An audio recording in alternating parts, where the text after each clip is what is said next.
Hey, what's up, everybody? BDO44 coming at you another video. I accidentally touched the phone with my hand, but I was saying that Sacramento could basically have gone without taking Devin Carter because I don't think they have the role for him. So pick number 12 and pick number 13. I think teams got a little guard crazy, to be honest with you, and I think that also led to why Connect fell to the Lakers because people started doing weird stuff midway through this draft. And maybe it pays off for him in the long run, but kind of weird to me, to be honest with you, what the Kings and the OKC Thunder did, taking Topic and Devin Carter back to back. But as we continue to react to this draft, I know a lot of y'all may not know what I'm talking about because you're just starting this video, but we're continuing right where I left off.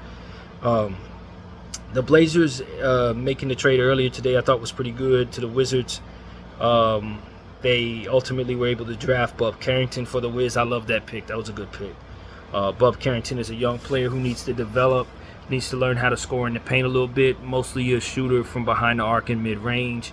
Really a nice pull-up kind of guy. I think he's going to develop very well. Had a nice growth spurt over the last couple of, that last year or so that took him from like 6'1" to 6'6".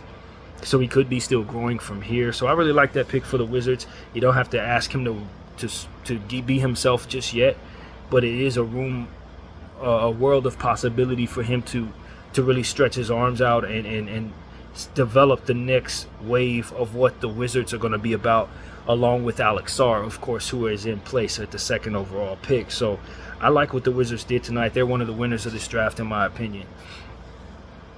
And they have a lot of flexibility from here. So this is a good night for the Wizards. The Heat and Khalil Ware. I don't get it. I don't get it. I reacted to that earlier, and I like Khalil Ware in theory for what it is, his length, his height, and his overall skill set should be able to be. But on a night when you sign Bam Adebayo to a 3-year deal at $1 billion, basically, I don't know why you draft a center. And furthermore, I don't know why you draft a center that's less physical than Bam. I don't get it. Are you trying to move Bam to the forward? Did you just draft his backup? When you draft his backup, you do understand that you left a lot of value on the table. Like McCain was on the board, Connect was on the board, Collier was on the board. And I mean, it's a lot of stuff that you could have did. And you took Khalil Ware, and I think Khalil Ware's motor's a little questionable. So I don't know how that fits the Miami Heat culture. Are you going to bring him to you and try to get out of him what we didn't see? All the experts have been telling y'all this guy don't have the motor. So why would I don't get the draft pick, man. I'm head scratching there. They did a great job last year by picking up Jaime Hawkins. I don't know how this one's going to turn out though. Khalil Ware, I ain't a Khalil Ware guy. Now, I would have been very happy for us, the Lakers, who have the need for the center and the length, and put him next to Anthony Davis and all of that looked very good for us. And there were other places, including the Kings at 13, that I thought even made some more sense than what the Heat ultimately made, taking Khalil Ware. I just don't see the fit. I don't see the reasoning. I didn't get it. Player's fine, but the Heat is not the spot, I don't think, for that player. But we'll see. Maybe he'll be happy to be there. Jared McCain going to the 76ers. The Sixers had an opening to do all kinds of stuff. I thought they would take the Silver or Connect. They went with McCain. McCain's a heck of a shooter, a guard. You put him next to, what's his name? Tyrese Maxey. I think good things can happen there. So I thought that pick was fine. I really like that pick for 76ers. I thought maybe they probably would be best taking one of those small forwards, but they have a million needs because most of the players that they had on roster last year are free agents. So McCain could come in and give them Buddy yield insurance. He didn't really have the greatest year with them, and they could let Buddy go somewhere else. So I like McCain. He sets the Sixers up real nice. It's a nice lottery level pick to get good value at 16, knockdown scorer, shooter. Not really a defensive player, but I don't think it was anything wrong with taking McCain as the 76ers. I thought that was a very good pick. My Lakers smashed the night with Connect. I mean, I couldn't be more happy, basically, for what it was that this shaped up to be. I really needed a center. I'm not going to sit here and pretend like I'm not still frustrated about the center position, but if Dalton Knecht falls to you, you take him, man. That's it. Ain't nothing to talk about. We win. 18, the Magic went with De Silva. I'm kind of glad the Lakers passed on De Silva. I wasn't really that high on De Silva. Now we're going to be paying close attention to which one of those small forwards is going to have a better year this year. If Knecht has a bad year and De Silva has a great year, they're going to kill Rob Pelinka for it. But I honestly would prefer to have Knecht. Just in a nutshell, Knecht was obviously a higher rated player in most people's draft boards, but just in general, I liked De Silva, but I didn't love De Silva after doing homework on him. I did make a video where I told you I loved De Silva, but I started learning about more of his deficiencies, and I just felt like his ceiling was really capped. Knecht's ceiling is capped too, but I just think Knecht's more of a lethal scorer, man. He seems to me to be more of a lethal scorer. De Silva might have more defensive ability, but Knecht seems like he's more of a fiery, rhythmic scorer that I felt I would prefer for my situation over De Silva. I didn't want us to take De Silva low key, so I am of the belief that I am happy that we passed on De Silva, and that's exactly how I want to word that, because you never know what rookies are going to turn out to be. You just never know. But on this night, I think I'm happy we did what we did. And I think the Magic are very happy to get De Silva. He's a Magic-like player. Throughout the majority of the rest of this draft, I was kind of more focused on what the Lakers had done, and kind of was just only half watching the draft at this point. But the Raptors took Jacoby Walter. I thought that was a little strange. I reacted to that in my Dalton Knecht video. So if y'all want to see my live actual reaction to Jacoby Walter, that happened in real time. I just thought it was a weird pick because they already have a plethora of young scorers at the shooting guard position with the Raptors. So I just felt like they were tripling down on something they already had.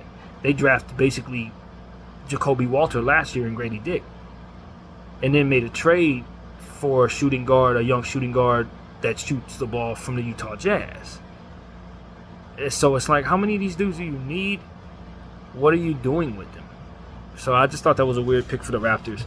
The Cavaliers taking Jalen Tyson. I love that pick. I love that player. The Cavs are going to be ecstatic to have him as a wing. I think they were in the running for a small forward, and he was one of my favorite players in this whole draft. So I just think the Cavs also smashed the night by just getting that one player. I love that pick. The Pelicans taking Yves Messi. I'm not a Yves Messi guy. I'm just not. I think another athletic power dunker that can't space the floor for the Pelicans is a redundancy to what they already have in Zion Williamson. I know they have plenty of shooting, so it's not like they don't have spacers of the floor. They got plenty of that. So I could see them wanting to fill in for a departing center position that's going to be opening up. So it made sense, I guess, in that way. But I don't know. Maybe I just have to see Yves Messi play to really buy it. I don't buy it. So that's my thing with Yves Messi. I don't get it. I just don't get the player like that for the most part. So we'll see what happens there with the Pels. I think that's probably the team that you can say, if I have two guys that can't space the floor in my front court position, at least I know all of my guards can shoot. And so that's what the Pels have going for them. They have some very elite shooting in there. On their roster. So yeah, I guess they're the team that could pull it off. The Denver Nuggets taking Holmes. I just hate seeing one of my favorite players in this draft go to the Denver Nuggets. I wanted Holmes to kind of be available to the Lakers so that he could help us guard Jokic, and then when I found out he was too small to guard Jokic, I was like, all right, pass him up. The last thing I wanted to see him do was go to Denver to play with Jokic. That's like, oh hell, man. Denver got a lot better tonight taking on Richaun Holmes. I still think they'd have some other things to address. I think they probably needed a point guard a bit more than they needed another four that can stretch the floor. But Richaun Holmes is going to make things a lot better for the defense over there in Denver, and their defense is already improving some with the front court pair that they have, that they took from the UCLA Bruins, 2 years ago. Watson. So Watson and Holmes are the future of the front court, defensive front court that's going to accompany Jokic. I think they're a nightmare. I think Denver's going to continue to be a contender. I wouldn't be surprised if they win a championship next year. The Bucks taking A.J. Johnson. I like A.J. Johnson. I don't like him going to the Bucks at 23. I think the Bucks needed a more win now talent to go with their situation. I don't think they have enough young talent that can make them feel good about the future. So from that perspective, I think taking A.J. Johnson is pretty cool. Like I said, I like him. I think he's a good player. I just don't know if he feels the need that the Bucks have. He is so raw or underdeveloped at this point that he's like 2 years away from being 2 years away. And he was a second-round prospect. Most people had a second-round grade on him. The Bucks have a win-now timeline. So I just don't think I get it. I respect the scouting like the player because I like the player. So if the Bucks like a player I like, I'm not sitting there saying, yo, you guys are idiots. But I don't get the value. And the Bucks have a strange history of not respecting value when it comes to their picks. They will reach for a guy like no other. And so that's another, they did it again tonight, basically. They did it again. That's a reach. They could have got him in the second round. You want A.J. Johnson in this situation, in my opinion, you probably should trade down. Unless the landscape was telling them something different, unless they were hearing that the Knicks wanted them or something like that, then you just got to do what you got to do to get your guy. But in my opinion, nobody was expecting A.J. Johnson to go that early, and the Bucks were probably the last team who needed to be doing anything like that. So if he turns out to be a great player, that won't surprise me because I really like the player, but I don't like him going to Milwaukee, and I don't like Milwaukee taking him. So we'll see if that statement ages poorly. We'll move on to the New York Knicks and the 3 straight picks that ultimately they took. The first one, of course, was their very own going to the Wizards. They took Keyshawn George, a player that I'm not really all that high on, to be honest with you. I did have a first-round grade on him, but Keyshawn George is a guy who doesn't have a whole lot of athleticism in the paint. Kind of a slow-moving, small forward that shoots a lot of threes.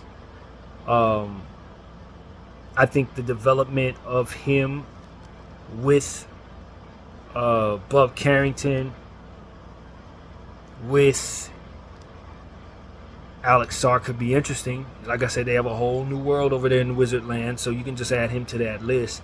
Getting 3 first-round picks is really cool for the Wizards.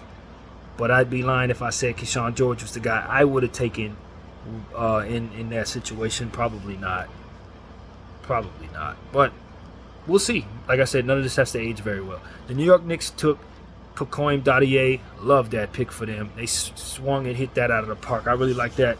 Hakeem Dadier is a guy who I also had a second-round grade on, but I thought it was likely to go in his first round because he has such polished mid-range ability. He plays some defense. He's just a really, really nice basketball player to watch. And in a high-powered offense, he could be fun. Now, I don't think he's going to get a whole lot of minutes next year. The last thing they really needed was a shooting guard, obviously. But I do think he's probably 2 or 3 years away from helping them. So in the long run, for a team that's mortgaged away a lot of your picks, for a team that also doesn't ever play its bench, getting a project like Hakeem Dadier for your future is going to be good. They're going to love having him 3 years from now. So I think that was the right situational experiment for the New York Knicks, and I think for their shooting situation, he's going to be great for them. So I like that pick. The Knicks also took Dylan Jones with the Wizards pick at 26. I didn't watch as much homework on Dylan Jones as I did most of these prospects. So I'm kind of just leaning on what I heard about Dylan Jones and a little that I did pay attention to the videos I watched. But I didn't zero in on him. But from what I understand, he's a very, very intelligent basketball player. Under athletic, doesn't have athleticism, but he's a huge body. And was somebody who really just didn't make a whole lot of mistakes. Someone that people thought had a massively high basketball IQ. So for the Knicks, I think that could be really potentially good. A multi-positional player with a big body at like the small forward shooting guard position. So basically 2 wings is what the Knicks ended up walking away with. Dylan Jones is a high-level second-round talent in my opinion, but one of the more popular second-round guys that could likely move into the first round. So I think it ultimately balances out to be good value if he can come in and be who it is that I'm hearing he is. But he was one of the guys I didn't pay as much attention to, but was interested in. So I think the Knicks ultimately walk away with 2 guys that the scouts like. Two guys the scouts like. That's what I will say. Terrence Shannon going to the Wolves. Great value at 27 if he turns into what people think he is. A guy that's 5-year college guy. Of course, we know his off-the-court issues were extensive, but he was found not guilty of the circumstances. So he can come in and really help the Wolves with their win now timeline.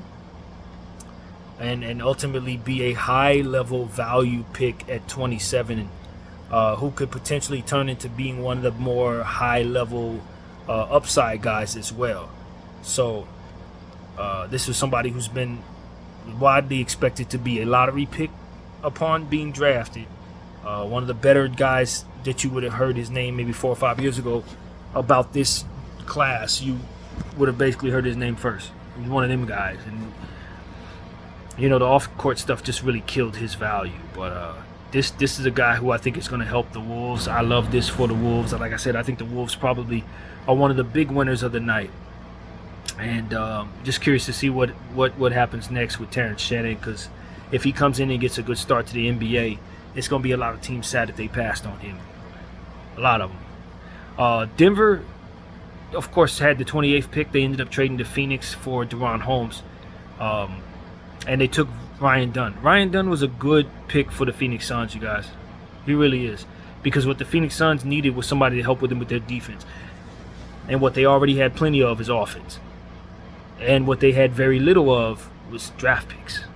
So you want to get something special with your very last draft pick, because you mortgage everything. Now, I do believe they got more picks out of this situation. I think they got some seconds and some other stuff. I didn't write it down, but in that trade, Phoenix walks away with more draft picks. I like Ryan Dunn so long as they keep the identity of having a bunch of offensive stuff. Now, if they're about to rebuild, that kind of changes things a little bit, but even so, you want Ryan Dunn to be in a rebuilding situation too, because he has to really work on his offense so he can really be a contributor in this league. But at worst, he's an amazing defender.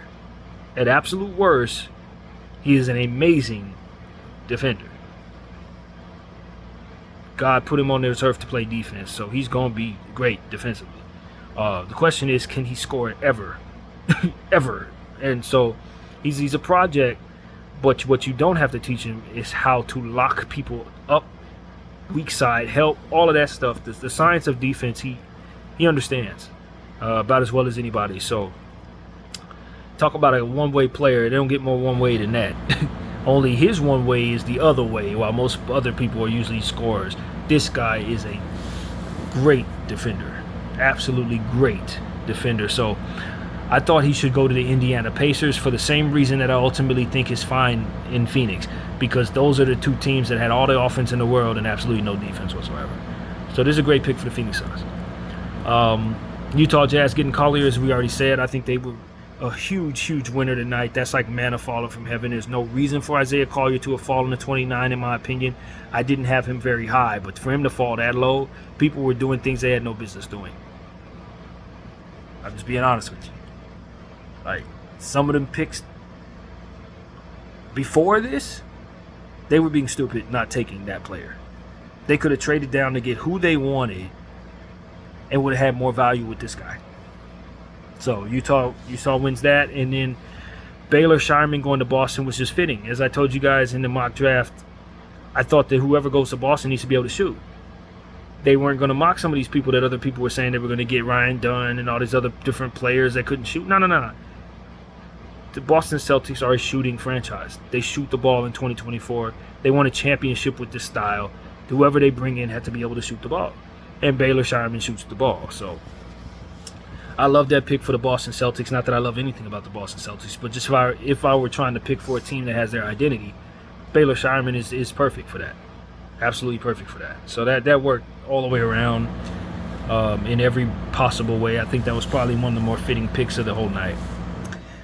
So yeah, man, that's my take on this draft as a whole, man. I thought it went well. For my team, we knocked it out the park, so that's what I'm really thinking about. There were some surprises for certain. Rob Dillingham, Zach Edey, and Topic. I thought the Khalil Ware pick was surprising to me. There's a lot of stuff I thought was weird. The A.J. Johnson pick, as we've already mentioned, I thought that was very strange. I thought that Jacoby Wall to the Raptors was particularly strange. So it's a lot of stuff that I thought that tonight are just like, if teams make some moves from here, they can make their circumstance with these players look a little better. Maybe some of these teams don't even give these guys an opportunity this year, as to which it ain't going to hurt that they have 4 and 5 guys ahead of these people. I am a little surprised the Grizzlies took Zach Edey. Although, I did think they were going to probably try to walk away with a center. But I just didn't know that they were so high on Zach Edey that they'd take him at 9. I think they really wanted Clingan bad. And we're like, all right, we're just going to take Edey because we couldn't get Clingan. And it makes sense because they had the role for that type of center already in place. Moving on from Steven Adams, I mean, that's a non-stretch the floor big guy center that bruises. So it made sense. I think it's a good fit. I really do. I think it's a good fit. But I just wasn't, I was a little disappointed. I wanted him to go to the Lakers. I really did. But, hey, man, it all worked out for us. I'm ecstatic that we walked away with arguably a top 10 player in this draft, maybe arguably even a top 5 player if you look at certain people's draft boards. I went back and listened to one of my old videos where I broke down Dalton Knecht, and I'm even more excited about him after listening to myself from 2 months ago. So Dalton Knecht is great value for my squad. I think we get an A+. I really do, man. But this Shizan Salaam pick from the Hornets, as I already mentioned, I thought that was really... You really doing stuff that you probably shouldn't be doing if you're Houston. I mean, if you're New Orleans doing that. Not New Orleans, Hornets, Charlotte. I didn't get it. I didn't get the Shizan Salaam pick for the Hornets, man. I didn't get it. And I'm fairly surprised that Filipowski didn't go in the first round. I will admit that, and Tyler Smith as well. I'm fairly surprised those 2 players particularly did not go in the first round. And like I said, Collier should have never slipped that far. So those are the things I gotta say, man. Montes Buzelis falling to 11, I thought was manna for heaven for the Bulls too. I really do. I think him falling that far was a little bit of a surprise. Maybe the Hornets would have went with Buzelis instead of Salaam. But we'll see how it all pans out, man. None of what I said has to age very well. I'm completely open for all of this to be flipped on its axis. For all I know, the best player on this board is A.J. Johnson. Who knows, man? We don't know. They're all rookies right now. They all have to prove themselves. They all got to stay healthy. So that's one thing. But I think tomorrow's going to be a strong day. A second round at 1 o'clock Pacific, 4 p.m. Eastern. It's going to be a strong day, man. There's still some good names on this board. I fully expect the Lakers to take Bronny James. The Phoenix Suns acquired the 56 pick Lakers. Know that. Meaning, you are not going to get Bronny James if you don't draft him. That's what that means. And I think that's exactly why they targeted that pick. Just to put the pressure on the Lakers to use that pick on Bronny James. Because if they don't, he won't be undrafted. Phoenix will take him at 56. So, that's pretty much what I got to say. My name is BDF44. I thank you all for watching. I'm out.